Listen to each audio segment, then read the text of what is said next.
आपल्याकडे गोल गुलाबजांबू लांब केले. कोणी झक मारली, गोल होते, लांब केले. चांगली बुंदीन गुलाबजांबू सेपरेट होते, दिले एकत्र करून राजा राणी. आणि तो गाऊन तर एवढा तमाशात आलाय महाराज, दुगी गाऊन घालत्या, सासूबी सुनाबी, आणि दुगींचे सारखेच गाऊन.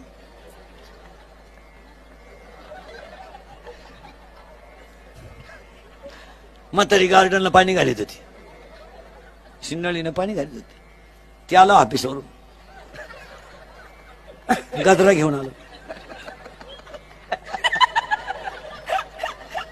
आणि सरप्राईज द्यायचं म्हणून त्या म्हातारी जवळ गेला. तिला असं कान पटावलं नाही, एक कुठेतरी बंद करायला. ती काळाची माझ्या तोंडातलं वाक्य 15 मिनिटे असं पूर्वी होतं.